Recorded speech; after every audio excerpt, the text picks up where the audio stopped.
नमस्कार, बहुत स्वागत है आपका। आप देख रहे हैं ग्रैंड धर्मासन मार्ग। कुछ ऐसी राशियां होती हैं जो जन्म से ही खुशकिस्मत होती है, लेकिन कुछ ऐसी भी राशियां होती हैं जो ग्रहों की चाल से उनका भाग्योदय होता है।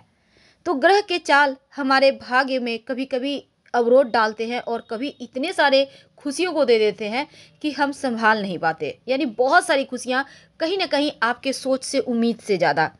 तो शनिदेव एक ऐसे ग्रह है, जब देने पर आ जाएं तो व्यक्ति को रंक से राजा बना देते हैं, एकदम से झोपड़ी से उठाकर महल में बिठा देते हैं। और शनिदेव 2022 से लेकर आपके जीवन में बहुत बड़ा बदलाव लाने वाले हैं। तो कुछ राशियां बहुत ज़्यादा भाग्यशाली रहेंगी। आइए जानते हैं विस्तार से, क्योंकि 29 अप्रैल 2022 की सुबह से ही 9:57 पर कुंभ राशि में शनिदेव गोचर करेंगे। शनिदेव का दूसरा घर है ये, और यहाँ पर वक्री होंगे 12 जुलाई को। तो चलिए जानते हैं मेष राशि वालों। मेष वालों, आपके लिए देखिए, शुरुआत में भले ही 10वें घर में है, लेकिन आपके पेशेवर जीवन में थोड़ा सा शुरुआत में संघर्ष कराएंगे, पर जैसे वो कुंभ राशि में जाएंगे तब आप अपनी काबिलियत के दम पर खुद को साबित कर पाएंगे। और अगर आप सरकारी नौकरी या फिर लॉ से जुड़े हैं, ईंधन उद्योग से जुड़े हैं, तो आपके लिए समय बहुत अच्छा है, क्योंकि एकदम से पॉजिटिव एनर्जी है। इनकम बढ़ेगा, लाभ बढ़ेगा, और अप्रैल में जैसे ही 11वें भाव में आएंगे तब आपकी जो भी अभी तक आपने मेहनत किया उसका फल मिलेगा।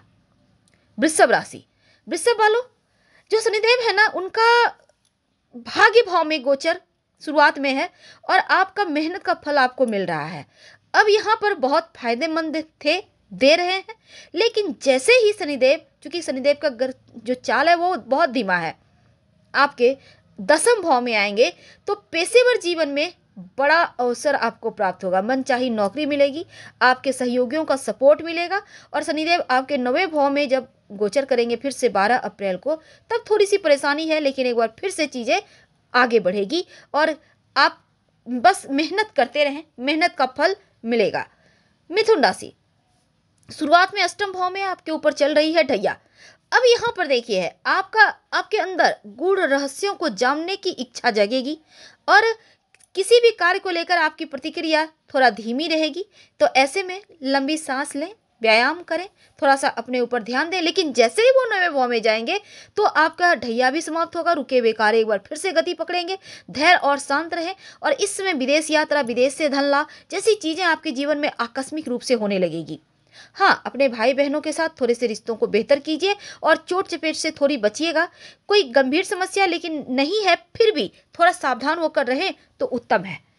आप चाहें तो शनिवार के दिन एक सरसों के तेल का दिया पीपल के नीचे जलाएं। कर्क राशि, आपके ऊपर अभी तक देखिए 7वां भाव विवाह भाव में बैठकर वैवाहिक जीवन का थोड़ा सा उथल पुथल मचाए हुए हैं, लेकिन जैसे ही वो आपके 8वें भाव में जाएंगे अप्रैल में, तो क्या होगा, आपके ऊपर ढैया शुरू।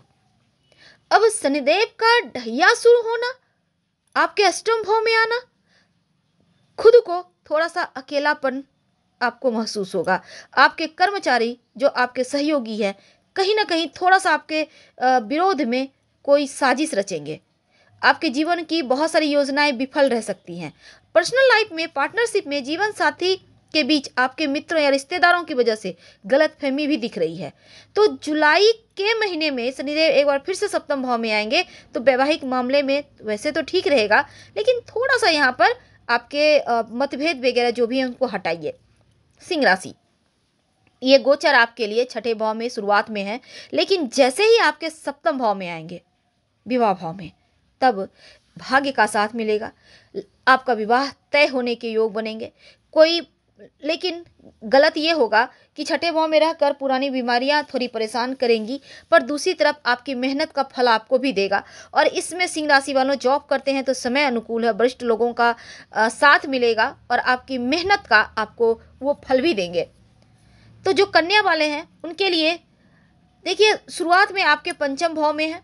जो विद्यार्थी हैं, पढ़ाई लिखाई में थोड़ी बहुत बाधाएं हैं, एकाग्रता थोड़ी भंग होगी, लेकिन थोड़ा संघर्ष करने के बाद जैसे ही वो आपके अप्रैल में आपके 7वें भाव में 6ठे भाव में आएंगे, रोग चोट ऋण कर्जे शत्रु के भाव में आएंगे, तो ये समय फिर भी सकारात्मक है, क्योंकि यहाँ पर देखिए, नौकरी करते हैं तो समय अनुकूल है, परिश्रम है, लेकिन परिश्रम का फल मिलेगा, वेतन वृद्धि होगा। पर जुलाई में 12 जुलाई को एक बार फिर से जब वापस से पंचम भाव में आएंगे तो आर्थिक लाभ होगा, फायदेमंद है। किसी प्रकार का आकस्मिक लाभ होने की संभावना है और कर्ज वगैरह किसी भी तरह का आप लेना चाहते हैं तो वो स्वीकृत हो जाएगा। तुला राशि, तुला वालों चौथे भाव में शुरुआत में है, आपके ऊपर चल रही है ढैया।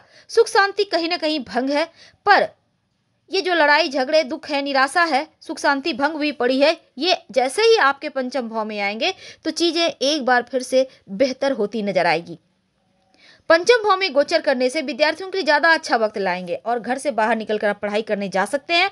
खुद का व्यवसाय है तो आपको लाभ होगा, अपने शौक अपनी रुचि का व्यवसाय करने की योजना बनाएंगे और अपने लगन और मेहनत से सफलता भी प्राप्त करेंगे।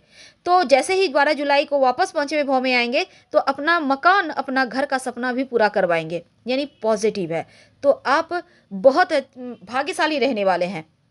तो शनिवार के दिन आप ब्लू कलर का कपड़ा जरूर पहने। जब वृश्चिक वाले हैं, शुरुआत में तीसरे भाव में है, कठिन परिश्रम और एक्टिव हैं आप। भाई बंधुओं का साथ मिलेगा, साहस पराक्रम बढ़ेगा, शारीरिक रूप से आप फिट हैं। लेकिन दूसरी तरफ जैसे ही शनिदेव का राशि परिवर्तन होगा तो क्या होगा कि वो आपके चौथे भाव में आएंगे, वो आपके ऊपर ढैया शुरू। अब ढैया चलने लगेगी तो कहीं ना कहीं रिश्तों में खटास है, पर फिर से जब वो 12 जुलाई को आपके चौथे भाव में आएंगे तो जो विद्यार्थी हैं मन भटकेगा, पढ़ाई लिखाई पे फोकस कीजिए। हालांकि स्वास्थ्य में सुधार करवाएंगे और एक बार फिर से शनिदेव जैसे ही यहाँ पर खर्चों वगैरह को लेकर लापरवाही मत कीजिएगा, धन बचाने की ओर अग्रसर हो, क्योंकि शनिदेव कहते हैं कर्म का फल देंगे। तो धन बचाइए और धन का उपयोग कीजिए। धनु राशि, आपके ऊपर चल रही है शनिदेव की 7.5 और ये अब समाप्त होने वाली है 29 अप्रैल 2022 को।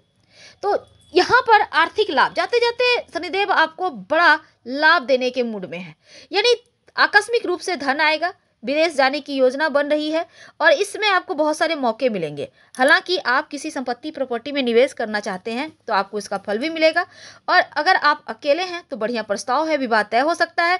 लेकिन जैसे ही शनिदेव का राशि परिवर्तन होगा आप संतान प्राप्ति के योग भी बनेंगे, क्योंकि संतान भाव पर दृष्टि है। तो ऐसे में आप अपनी शौक अपनी रुचि का व्यवसाय वगैरह भी करेंगे और अप्रैल के महीने में शनिदेव आपके दूसरे भाव में जाएंगे तो आप आकस्मिक लाभ, आकस्मिक जो यात्रा है उसके योग बनेंगे।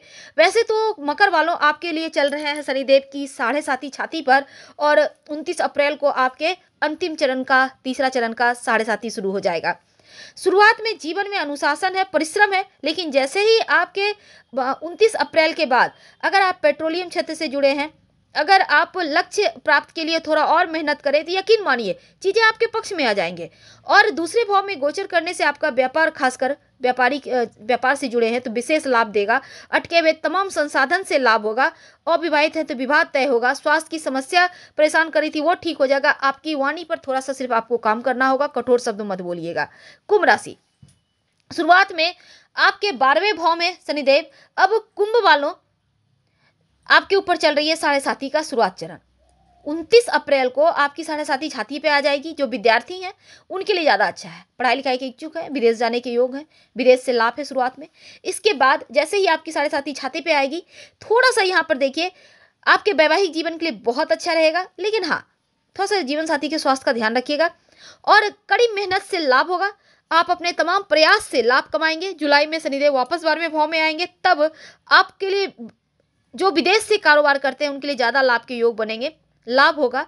और साथ इस समय आप अपने पैर का ध्यान रखिएगा, चोट चपेट की संभावना है। मीन राशि, अब आपकी 7.5 29 अप्रैल से शुरू होने वाली है और आपके 11वें भाव में शुरुआत में है, लेकिन 29 अप्रैल को आ जाएंगे आपके 12वें भाव में विदेशी लाभ, विदेशी व्यापार से लाभ, विदेशी जमीन से लाभ। विदेश जाने की इच्छुक हैं तो वहाँ पर आपको मिलेगा जाने। आर्थिक समस्याएं समाप्त होंगी, लेकिन 12वें भाव में गोचर करने से कहीं ना कहीं यात्रा कराएगा, यात्रा में हानि होगा। और धन के मामलों में आप थोड़ा संभल के रहें, किसी पर भरोसा ना करें और थोड़ा सा रोड क्रॉस करते समय, पैदल चलते समय सावधानी बरतें, क्योंकि छोटी मोटी चोट चपेट दुर्घटना जैसे योग भी हैं। प्रतियोगिता परीक्षा की तैयारी कर रहे हैं, समय अनुकूल है, क्योंकि एकाग्रता गतिशीलता आपको कम परेशानी में सफलता दिलाएगा। धन्यवाद।